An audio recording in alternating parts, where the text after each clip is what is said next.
নতুন খামেনির কঠোর নির্দেশে যুক্তরাষ্ট্র ও ইসরায়েলে একের পর এক হামলা চালিয়ে তাদের নাস্তানাবুদ করে দিচ্ছে ইরান। এমন আমেরিকার মতো এবার তাদেরও ইন্টারসেপ্টর বা ক্ষেপণাস্ত্র ধ্বংসকারী প্রতিরোধী মিসাইলের মজুদ আশঙ্কাজনকভাবে কমে গেছে। আর এই বিষয়টি নিশ্চিত করে ওয়াশিংটন ভিত্তিক সংবাদ মাধ্যম সেমাফোর মার্কিন কর্মকর্তাদের বরাতে জানিয়েছে, ইসরায়েলের আকাশ প্রতিরক্ষা ব্যবস্থার মূল শক্তি ইন্টারসেপ্টর ফুরিয়ে আসছে, আর তাতে তারা আতঙ্কিত হয়ে ইতোমধ্যেই আমেরিকাকে জানিয়েছে যেন তাদের প্রয়োজনীয় গোলাবারুদ সরবরাহ করা হয়। মূলত ইসরায়েল গত বছর যখন ইরানের সঙ্গে যুদ্ধ জড়ায় তখনও তারা ইন্টারসেপ্টরের সংকটে ছিল।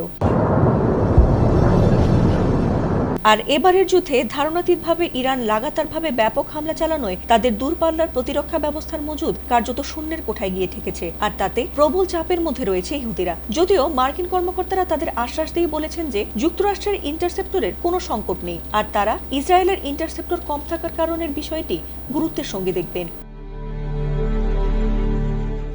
ইসরায়েলের আকাশ প্রতিরক্ষা ব্যবস্থার মূল শক্তিই হলো ইন্টারসেপ্টর। স্বল্প পাল্লার হামলার জন্য আয়রন ডোম কার্যকর হলেও দূরপাল্লার ব্যালিস্টিক ক্ষেপণাস্ত্র ঠেকাতে তারা দামি ইন্টারসেপ্টরগুলোর ওপর নির্ভর করে। বর্তমানে ইরান যেভাবে ক্ষেপণাস্ত্রের পাল্লা বাড়াতে ক্লাস্টার মিউনিশন বা গুচ্ছ বোমা সংযুক্ত করছে, তাতে ইসরায়েলের প্রতিরক্ষা ব্যবস্থার ওপর চাপ বাড়ছে বহুগুণে। প্রতিটি ছোট ছোট লক্ষ্যবস্তু ধ্বংস করতে একাধিক ইন্টারসেপ্টর খরচ হওয়ায় মজুদ দ্রুত শেষ হয়ে যাচ্ছে বলে জানিয়েছেন বিশ্লেষকরা। ফাতিমা সুলতানা, এটিএন বাংলা।